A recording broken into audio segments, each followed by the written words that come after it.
took an 11-point lead to the locker room at the half and added 2 to it here at the back end. To Zora.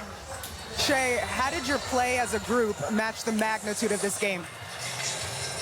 Yeah, we just played to who we were tonight. We should have. I might have had the worst start to a basketball game in my career, but the group held it down, kept us in the game. Somehow we still won the first quarter, but that's just a testament to the guys in the locker room. I've been saying it all year. We're a group of 1 through 15.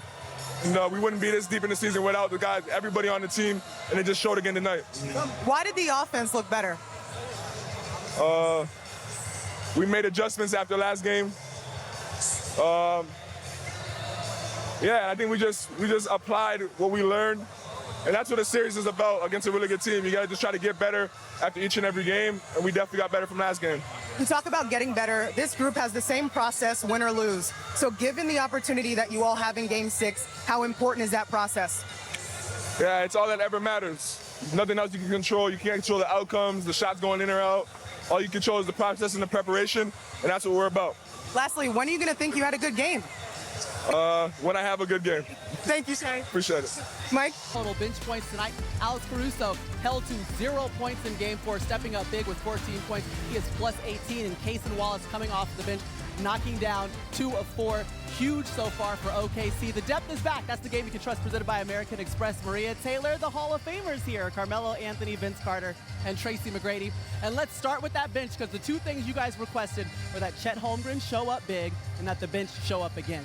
Absolutely, the bench showing up, and that was the question. What do you got? I think it was you who asked who's going to show up off the bench. Well, 27 points is a big difference than 6 points from the last game, getting 14 from Alex Caruso. He's found his 3-point shot, a little home cooking, and they're just moving the ball. It's just San Antonio just looks right now like they're comfortable with where they are instead of trying to go out there and get one on the road. I think San Antonio needs to play with a level of desperation like they did in Game 4. Right now, I'm a little disappointed in what I'm seeing from the effort in Wemby. I thought he would come out and be aggressive right away, but he kind of cruised in that first quarter. The first play of the second quarter, he came out with some aggression, but it went away. So when I see that he has 1 rebound and 5 shots, I told you the last game, we need Wemby to have more than 15 shots a game. He had that in a half the last game. 5 shots and a half is not good enough for us. Wemby looked fatigued. He looked tired. He looked tired coming into the game. He walked on the court pre-game. He got hit one time, fell on the floor. Like he just seems like he's 1 step behind. And to me, that seems like it's mental fatigue. On the flip side of that, Shai responded. We wanted to know what the film session said. Shai came back and responded. He put this team on his back in his first half. He's looking. He's getting to his spots. He's looking to be aggressive. Even if you stopping him from getting to his spot, he's extra aggressive on getting to his spots. And he made that 1 shot on the right elbow, and he put his hands up and say, thank you, God, right now. To me, that's him working on his shots every day, knowing I'm trusting my work. That goes back to the defense that Castle has been playing on him. He's been doing phenomenal. But I think where Castle has messed up is putting him on the free throw line. He's been struggling with it. He's been struggling with his mid-range shot, and that's why he threw his hands up like that, because he got his rhythm going to the free throw line. And that was one of the things I said right before we went off air. I said Castle cannot foul, but particularly 90 feet from the basket.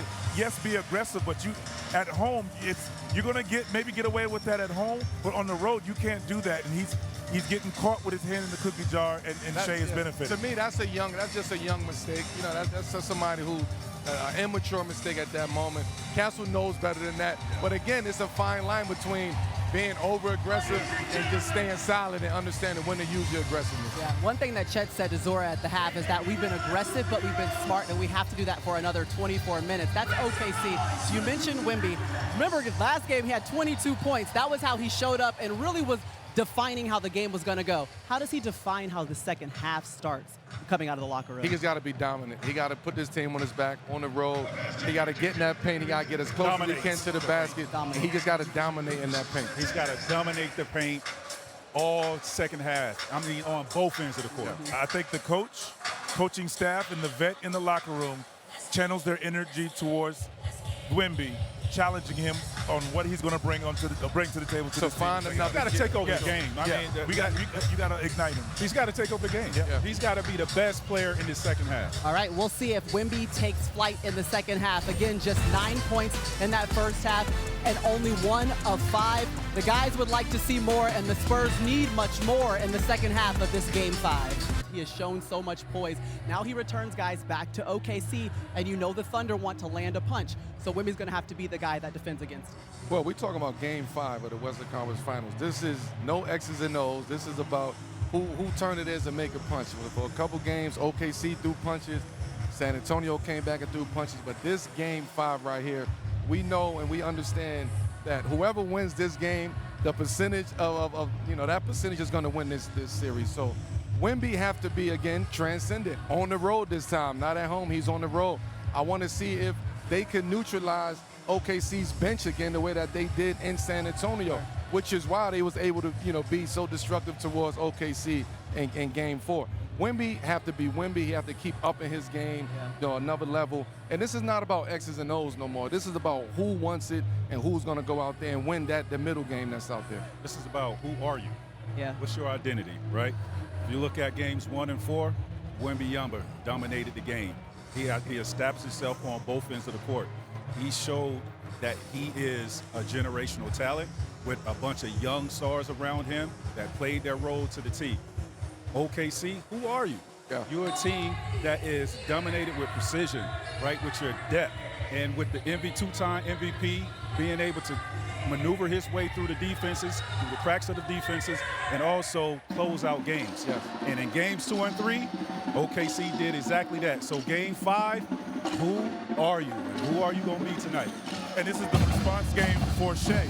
This is Shea's ability to find a way to galvanize this team.